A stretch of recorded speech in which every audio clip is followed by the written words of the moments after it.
Hello, on se retrouve pour une nouvelle vidéo. Je vais vous parler du Weekly Color Book Challenge. Donc, c'est la deuxième session. La première avait eu lieu il y a 3 mois. Je voulais vous en parler et les choses ont fait que je n'ai pas eu le temps, on va dire, ou pris le temps. Bref, pourtant, j'avais adoré. Bon, j'avais eu un petit souci parce que la lecture par laquelle j'avais commencé, elle me tentait vraiment beaucoup, mais c'était vraiment pas le moment pour moi de la lire. Du coup, j'ai lu des mangas et BD plutôt que des romans, mais c'est pas grave. Depuis, j'ai l'impression de lire que des livres euh, bleus, donc c'est la couleur c'était la couleur de la première session.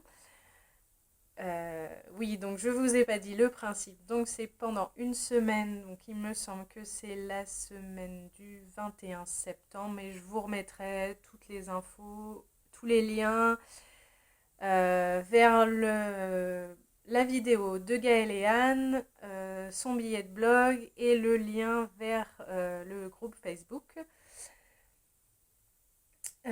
Donc pour cette deuxième session, la couleur est le vert. Donc je suis allée fouiller dans ma bibliothèque. Oui, là c'est vert, mais bon, ce n'est pas un livre. Bref.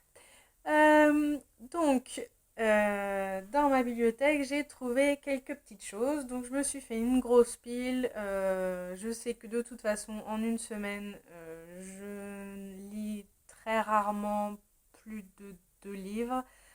Là, il faudrait que j'en lise 3. On verra bien comment ça se passe. Mais le principe, c'est de participer. Comme j'aime beaucoup le principe de lire des livres d'une même couleur, et ben, je participe. Et puis, voilà. Bref. Donc, nous allons commencer. Donc, qu'ai-je trouvé dans ma bibliothèque de verre? Donc, un livre qui est dans ma palle depuis un certain temps, qu'il faudrait que je lise, mais bon, voilà. Il s'agit de Créatures de la nuit de Kate Thompson aux éditions BAM. Ensuite, il y a 2 livres qui pourraient me faire gagner, avancer mon challenge 5 mois, 5 séries. Il s'agit de L'étal, le tome 3 de Cynthia Eden, Secrètement Vôtre. Je pense que passer un très bon moment, mais bref. Le dernier tome de Retour des Islands, le chef de Margaret Mallory. Donc voilà. Donc ça me ferait d'une pierre deux coups. Ensuite, je me suis rendu compte qu'il était un petit peu vert et bleu, mais bon voilà. Il s'agit du tome 2 de Malenfer de Cassandra O'Donnell.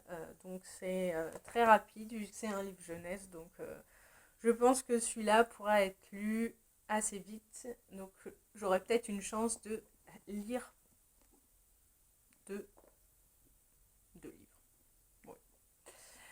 Ensuite, il y a Prairie, le monde des skins de Jean-Luc Marcastel aux éditions Scrinéo. Alors celui-là, il me fait fortement envie et j'ai le tome 2 dans ma palle, donc ça pourrait me commencer et du coup finir une série assez rapidement. Et pour finir, et pas des moindres, il est magnifique. J'ai très envie de le lire. Il s'agit de L'héritage des rois passeurs de Manon Fargueton des éditions Brajlon. Mais il est trop beau. Donc voilà. Donc je ne risque pas de m'ennuyer. Je pense que la semaine du 21, je passerai un excellent moment lecture avec tout ça. Enfin, une partie en fonction de ce que je choisis. Donc voilà. Donc j'ai hâte, j'ai hâte. Voilà, je pense que je vous ai tout dit. Si j'ai oublié, il y aura tous les liens en barre d'infos. Et puis, je vous dis à la prochaine. Je vous souhaite de très bonnes lectures. Et c'est tout. Et plein de bisous.